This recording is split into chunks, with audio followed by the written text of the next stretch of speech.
भक्ती मार्ग सोपा आहे की कठीण याबद्दल आपल्या सर्वांच्या मनात प्रश्न असेल, तरी पण भक्ती मार्ग समजून घेण्यासाठी आपण प्रयत्न करूया। हा कठीण असतो असं अनेकांचं म्हणणं आहे, तर काहींचं म्हणणं भक्ती मार्ग हा सगळ्यात सुलभ आणि सोपा मार्ग आहे असंही काहींचं म्हणणं आहे। आणि मग भक्ती मार्ग स्वीकारत असताना किंवा भक्तिपथावर चालत असताना आपण खूप मोठ्या श्रद्धेनं, आस्थेनं किंवा कुठल्या तरी अपेक्षेनं देवाचा धावा करत असतो, देवाची पूजा करत असतो, व्रत करत असतो, उपवास करत असतो, स्तोत्र पठण करत असतो, पारायण करत असतो, पोथी वाचत असतो, देवाच्या सहवासात सानिध्यात जास्तीत जास्त वेळ घालवण्याचा प्रयत्न करत असतो।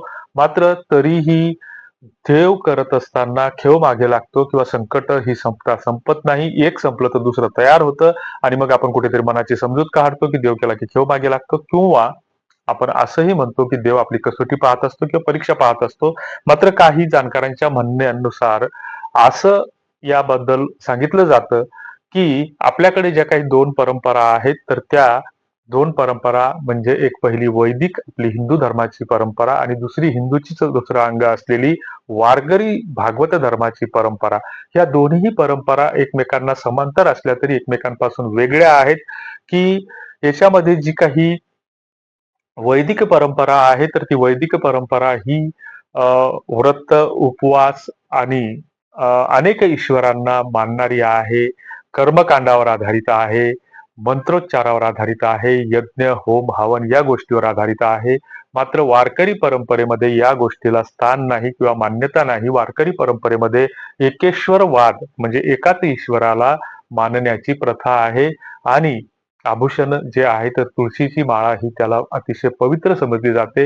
दुसरीकडे काही जाणकारांच्या म्हणण्यानुसार की वारकरी हा जो काही समुदाय आहे किंवा पंथ आहे, तर तो पूर्णपणे शाकाहारी आहे। आणि वैदिक परंपरेमध्ये अनेक ठिकाणी अनेक गोष्टींमध्ये बळीसारख्या प्रथा आहेत किंवा त्याच्यानंतर शाकाहार काही काही विधीमध्ये नसला तरी त्याच्यामध्ये मांसाहार याच्यावर कुठलंही हे नाही।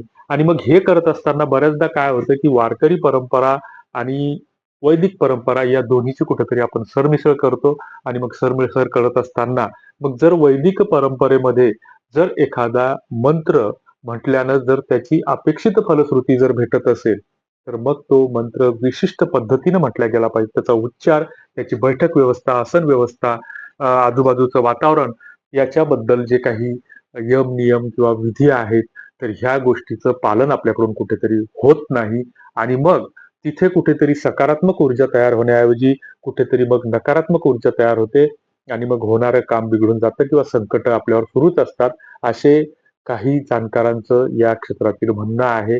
तुमचं काय म्हणणं असेल तर ते कॉमेंट बॉक्समध्ये तुम्ही लिहिलं पाहिजे।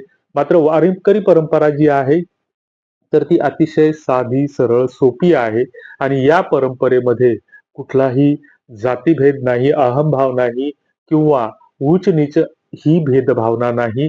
दुसरीकडे वारकऱ्यांमध्ये जो काही ईश्वर शोधण्याची जी काही प्रथा आहे, तर त्यांनी पाप आणि पुण्याची संकल्पना स्वीकारलेली आहे की ईश्वर सेवा किंवा सजीवांची सेवा म्हणून त्याच्यामध्येच ते ईश्वर शोधण्याचा प्रयत्न करतात। नामदेव महाराजांनी या वारकरी कीर्तन परंपरेची सुरुवात केली होती आणि तुकाराम महाराजांनी त्याचा कळसरोहण केलं असं सांगितलं जातं। आणि म्हणून नामदेव महाराज एका ठिकाणी अभंगात म्हणतात की तीर्थ विठ्ठल, क्षेत्र विठ्ठल, देव पूजा विठ्ठल, माता विठ्ठल, पिता विठ्ठल, बंधू विठ्ठल, सखा विठ्ठल, सर्व ठाई विठ्ठल, चराचरात विठ्ठल।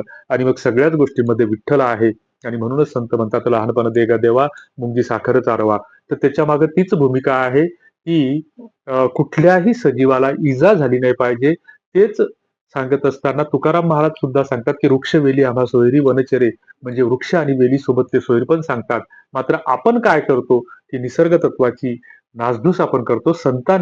संत परंपरेंनी निसर्गाचं स्वामित्व आणि अस्तित्व स्वीकारलेलं आहे, निसर्गाचं स्वामित्व मान्य केलेलं आहे आणि अस्तित्व स्वीकारत असताना निसर्गाची जपणूक करायला सांगितलेलं आहे। मात्र आपण कुठेतरी त्याच्या विरुद्ध वागतो आणि मग देवाला कुठेतरी साकडं घालतो, नवस करतो आणि मग अशातून मग आपल्यावर जी काही येणारी संकट आहेत तर ती वाढत जातात। याबद्दल तुम्हाला काय वाटतं ते कॉमेंट बॉक्समध्ये नक्की कळवा। धन्यवाद।